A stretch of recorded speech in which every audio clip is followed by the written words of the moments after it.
One of the reasons why the Natalia Barnett case has been largely one-sided in the media is because Michael and Christine Barnett were giving very graphic, teary-eyed interviews to huge news outlets and daytime talk shows. Only recently did Natalia Barnett give her side of the story in a highly anticipated interview with Dr. Phil. And now it turns out that the Barnetts were paid for their interviews, and the prosecutors want to know just how much. I'm about to serve you this update here for you on IO. What is gravy? You are watching InformOverload. I'm Charlotte Dobre, keeping you up to date with one of the biggest stories of the year. Subscribe for only the best news updates and trending content on YouTube, and follow us on social media. Christine and Michael Barnett have made a national spectacle of the trial against Natalia Barnett, their adopted daughter, who they allege is a psychopathic dwarf posing as a child. They've made many accusations against Natalia. They've accused her of being over 30 years old, of making a career out of posing as a child. They've accused her of being violent and of trying to harm them and their family on multiple occasions. After the Barnetts legally changed her age, they moved to Canada in 2013. And because of this, they're being charged with 2 counts of neglect of a child or dependent. The Barnetts gave several interviews to appeal to the public. They spoke on national television to the Daily Mail, Inside Edition, The Dr. Oz Show, Good Morning America, and others. Big issue though, even though Natalia is legally an adult, if it turns out that the judge made a mistake in changing her age and she is a minor, the Barnetts went on national television and exposed her name. If you've been following this case, you might already be aware by now that a gag order was issued against the Barnetts to prevent them from talking to the media and giving them any information about the case that might be damaging.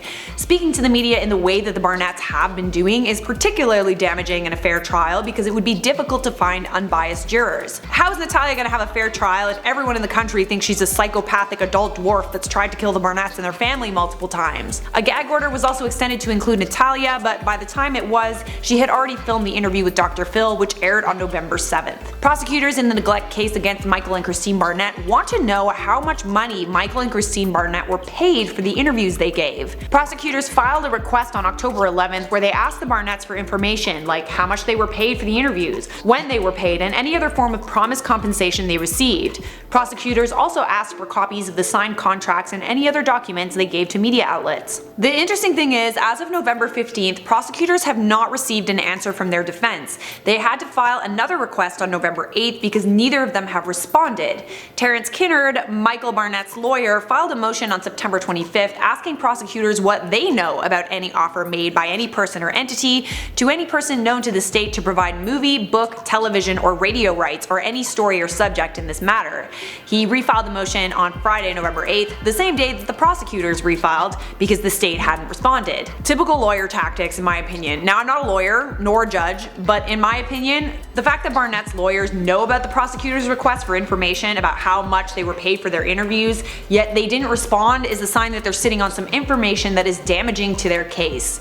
If they weren't hiding anything, why wouldn't they just respond instead of responding with an order of their own? The prosecutors have responded to Barnett's lawyer, however, as of the 15th, saying that he didn't publish any news releases and had no information about the offers given to Natalia Barnett.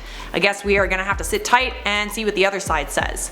Do you think the Barnetts were paid for their interviews? Let me know in the comments. For now, it is time to respond to some of your comments from my video, The Wild and Shady History of the Claremont Twins. MacGyver O'Neill said, I never heard of the twins, but at least one of them sounds very sus.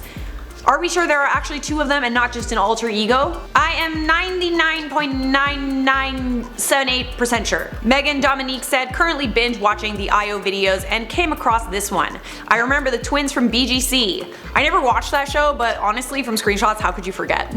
Although they do look quite different now. Takma Shishay said, Charlotte should have her own YouTube channel. I'm addicted to hearing her talk.